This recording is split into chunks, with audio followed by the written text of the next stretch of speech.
กัจจังวิลเลจนะที่เราจะขึ้นไปข้างบนนะอันนี้ก็มีแมปก็เป็นเมืองเล็กๆนะ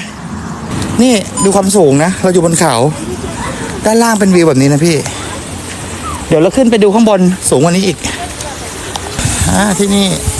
เป็นออฟฟิศทัวริสต์นะจัดน่ารักแต่รูปทรงอาคารก็คล้ายๆเดิมนะฮะคล้ายๆเดิมตรงนี้ทางขึ้นนะทางขึ้นก็จะมีเป็นทัวริสต์แล้วก็จุดชมวิวเลย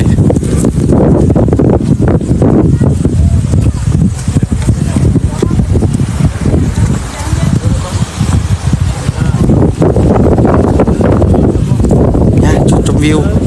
โอเคนะท้องฟ้าสวยฮะวิวค่อนข้างวันนี้โชคดีครับพี่ไม่มีฝนครับนี่ครับเป็นต้นโอลีฟนะฮะเขาก็ตกแต่งเป็นธีมฮาโลวีนแล้วตรงนี้ก็เป็นชุมชนนะชุมชนที่นี่พอดีเดี๋ยวผมพาเข้าไปดูในโบสถ์ผมอาจจะเงียบแป๊บนึงลูกอะไรเอ่ยลูกอะไรทุกคนเห็นเขาแกะกันด้วยไม่รู้แกะกินได้ปะแล้วเราก็ไม่กล้าแกะกับเขานะเต็มเลยเต็มต้นเลยจ้ะฮาโลวีนเขาก็จะจัดปาร์ตี้มีปาร์ตี้ฮาโลวีนด้วยก็เป็นชุมชนนะชุมชนเห็นยังคะไร่องุ่นนี่เขาเลื้อยเนี่ยมีลูกนี่ฮะลูกองุ่นนะปลูกองุ่นกันหน้าบ้านเลยหวานแบบนี้องุ่นแบบนี้จะหวานเขากั้นเชือกไว้นะเราชิมไม่ได้ นี่เป็นชุมชนที่นี่นะฮะตอนนี้สวยตอนนี้เป็นแบบเป็นรูปเป็นคนนะ ตอนนี้เราอยู่บนเขาค่อนข้างสูงแล้วก็สัญญาณอินเทอร์เน็ตมีปัญหาด้วยนี่ก็มีสาวๆมาถ่ายวิวนะนี่ถ่ายย้อนแสงด้วยพระอาทิตย์ก็กำลังจะตกดินนะกำลังจะ5 โมงเย็นนะครับเนี่ยบ้านที่นี่ก็จะเป็นทรงประมาณแบบนี้เลยถามว่าน่าอยู่ก็น่าอยู่พี่เงียบสงบแบบแต่เวลากินเวลาซื้อของนี่คือผมยังไม่เห็นร้านซุปเปอร์มาร์เก็ตหรืออะไรพี่หรือว่าต้องลงไปซื้อแล้วก็ดองไว้อะเก็บไปทีเดียวเลยอะ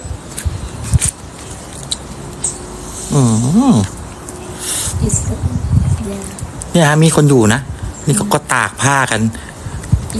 แต่เขาตากผ้ากันในบ้านนะ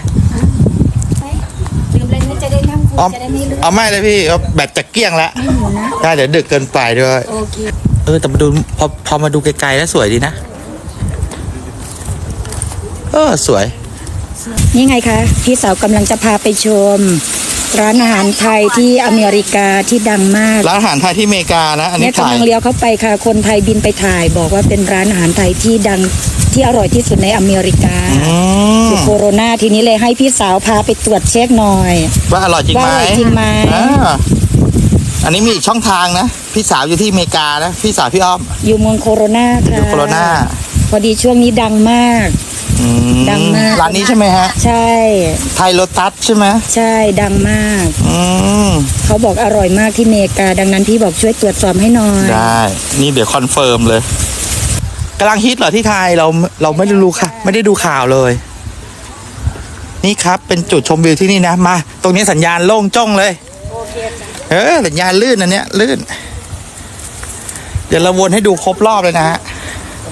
เมื่อกี้ที่เราเดินนะตรงนี้เป็นชุมชนนะแล้วก็ออฟฟิศอยู่ตรงไหนแล้วออฟฟิศอยู่ข้างล่างเรานะเรายืนอยู่บนออฟฟิศนะฮะแล้วก็เป็นเมืองที่เราเดินไปเมื่อกี้ข้างในนะตอนที่เรามองตอนแรกนึกว่าไม่มีอะไรนะพอเข้าไปปั๊บโอ้โหเป็นเขาวงกตเหมือนกันนะนี่ก็เป็นมุมสูงนะมุมสูงตอนนี้จะเป็นภูเขานะฮะนี่เขาก็ถ่ายน้องหมานะนี่ว่าน้องหมามาถ่ายก็จะเป็นมุมประมาณนี้ครับที่เราเห็นด้านหน้านะนี่เห็นด้านหน้านี่นะครับแต่มุมอันนี้สวยมากเลยครับพี่สวยมากเลยครับอันนี้นะครับพี่เดี๋ยวผมจะชี้ตามนะนี่คือเซนโตเป้นะเซนโตเป้ร้านอาหารที่แม่ทำงานอยู่นะครับเซนโตเป้อยู่ตรงนี้นะตรงข้ามนะฮะเป็นเซนต์แม็กซิมนะครับเซนต์แม็กซิมและตรงไปจนสุดนู้นทางนู้นอาจจะมองไม่เห็นนะเป็นทิศทางนู้นลึกๆไปนะจะเป็นนีดนะฮะนีดแล้วก็จะเห็นหลากหลายเมืองเลยตอนเนี้ยนี่เดี๋ยวดูวิวรอบๆนะก็หลากหลายเมืองเห็นครบเลยแต่ตรงเนี้ยเขาจะมีแท่นบอกว่าที่นี่คือ360 องศานะ แต่ตอนเนี้ยเรามองไม่เห็น ซึ่งมันจะมีอีกจุดหนึ่งที่เราเดินไปตรงนู้นอ่ะ โอ้โหต้นโอลิฟตรงนั้นดก ไปเราเดินลง ตรงคิ้ว เดินลงไปดูที่ตัวออฟฟิศนะวันนี้ขออภัยนะฮะอินเทอร์เน็ตวันนี้สู้ชีวิตจัด มันเริ่มจะตายแล้วกลิ่นแล้ว อ๋อผมว่าได้กลิ่นนี้เหรอพี่ ต้นกระเทียมเหรอ ต้นดอกกระเทียม ต้นดอกกระเทียม ทานไม่ได้นะคะ แต่ว่าดอกมันเอาไปทานตกแต่งอ่ะมันจะออกสีม่วงเล็กๆอย่างเงี้ย ใช่สีม่วงเล็กเอา แต่ กิ มัน น จะเผ็ดมากเลย ใช่พี่โมเมืองสวยมันอยู่ข้างบนมันท็อปวิวเป็นเมืองบนภูเขาครับพี่เขาก็อันนี้เดี๋ยวผมให้ดูที่ทัวริสต์นะทุกเมืองก็จะมีออฟฟิศทัวริสต์นะฮะจะเป็นจุดจำหน่ายเขาเรียกว่าของฝากด้วย แล้วก็เขาจะมีกิจกรรมเนี่ยตอนนี้เป็นกิจกรรมฮาโลวีนนะฮะเขาก็จะให้แบบง่ายๆว่าไปเช็คอินนะเช็คอินไปหาตามจุดไปหาไอเทมลับอะไรเงี้ยประมาณเนี้ยเป็นกิจกรรมให้แบบเด็กๆเล่นนะเราก็จะดูวิว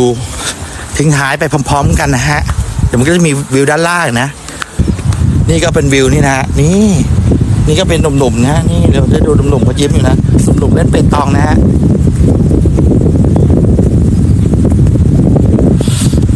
บองชูนี่ก็มีนี่ทักทายเขาไม่กล้าโชว์เลยไปดูเราเล่นเปตองไหมหนุ่มๆเยอะเลยเฮ้ยวิดวิวให้เดี๋ยววิดวิวให้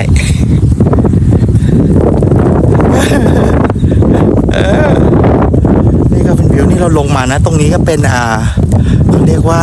เมื่อกี้เขาเรียกว่าอะไรนะสุสานทุกคนหนุ่มๆทุกคนพี่ออมปวดฉี่ด้วยเราทะเลถลายไม่ได้วงวิวไม่ดูแล้วนะดูหนุ่มดีกว่าป่ะเราดิ่งไหมพี่ออมสตาร์ทรถแล้วนะ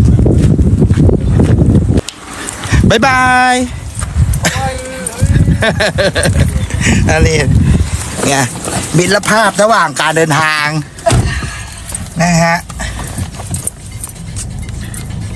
ครับขี่ปลอดภัยครับไปด้วยกันเลยฮะไปด้วยกันเลย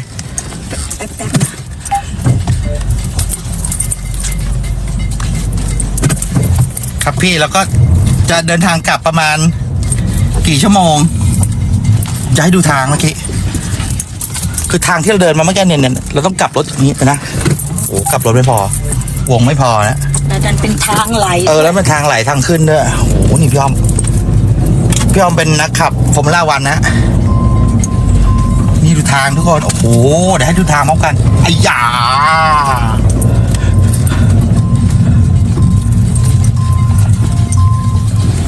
ทางแบบต้องว่ากลับบ้านเราทางไหนล่ะ